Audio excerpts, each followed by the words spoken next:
Welcome everybody to another edition of Survival Dispatch. I'm Charley Hogwood with ReadyGoPrep.com, and today we're going to discuss the hazard tree. The hazard tree is a method that we use in emergency management to identify problems and the follow-on, maybe second and third order effects that those hazards could have on our individual neighborhoods, and in this case, perhaps our family, in the areas of survival. So what we want to do is very simple. We always think about these bigger problems. We prepare for, big storms, hurricanes, tornadoes, earthquakes. But how do you do that? And what kind of things do you need to do to prepare for those events?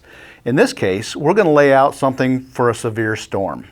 On the severe storm is going to have a couple of effects that follow on with that. You're not worried about the storm. You're worried about how the effects of that storm are going to affect your life. It could be, in this particular case, we're going to have lightning strikes. Maybe a storm, the winds can blow down the trees. So if the trees blow down, what does that mean to us? If lightning strikes on our home or on a tree or a power line nearby, how could that affect us? Well, can we prepare for lightning?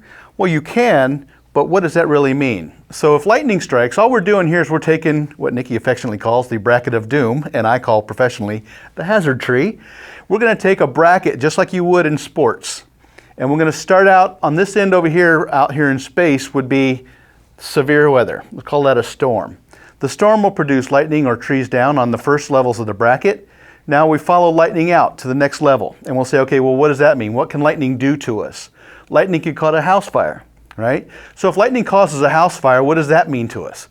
Well, we may need to evac the house. We might have a smoke inhalation hazard in the home, or we might become trapped in a home. So if you know that lightning can have all of these second and third order effects, you can prepare for evac, you can prepare for smoke hazards, and you can prepare in case you become entrapped. So how might you become entrapped in a home? Maybe your home is multi-story. Maybe your home has a basement. So if that's the case, you can come up and say, well, maybe I need a fire ladder upstairs. Maybe I need to keep a fire extinguisher upstairs. Maybe I need to realize, well, wait, can I climb down a fire ladder if I have a toddler or a dog? Can you climb a rope ladder with a small animal? That might be kind of challenging. So there is something that you'll see out there called Baby Rescue. It's a pouch about yay big, and it holds 75 pounds, and it's got a big mesh front to it, and it's got a long webbing handle with loops that you place your child or your puppy in, and then you lower them out the window below. And then hopefully you're going to do that on the front side of the house, so the fire department, when they show up, they're going to see that. And now that you've got your cargo, your precious cargo down below, then you can crawl down the ladder uninterrupted, not trying to carry anything. So that's how we can follow through and say, well, lightning's going to cause this problem. But what happens if we find that we've got a smoke hazard in the home?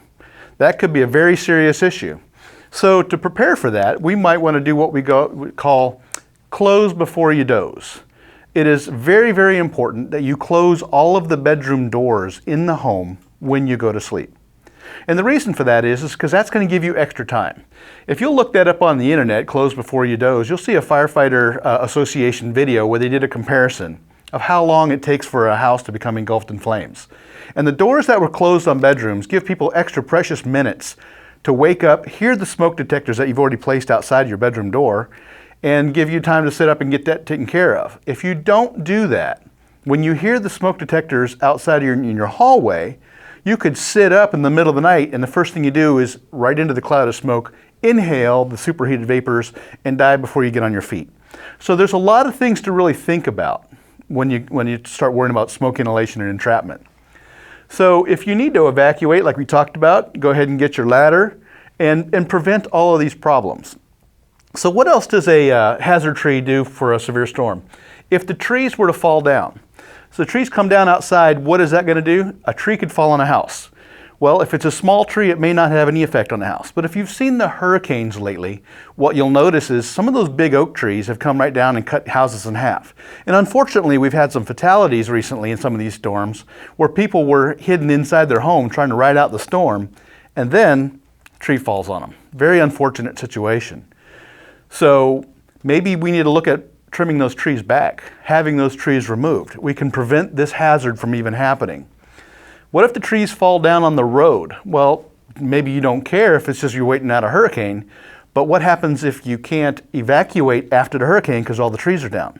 What happens if you need an ambulance and the trees are blocking the road? So now what has happened, those trees down have directly affected you because the fire department can't get to you, the ambulance can't get to you, police can't get to you, the strike teams that come in to survey your neighborhood can't get to you until all that debris is cleared off the road.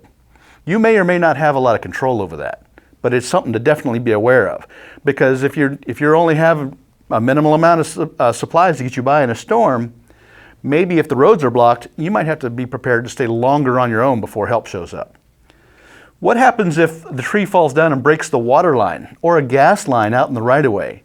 If the tree breaks the water line in your neighborhood and your house catches on fire from the lightning and the hydrants don't have any water in them and the fire trucks can't get to you or they can't hook up to the hydrant to put out the fire, you can then logically follow the cascade of problems that are going to follow.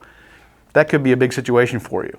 So even if you can't control these items, at least you can be aware of them.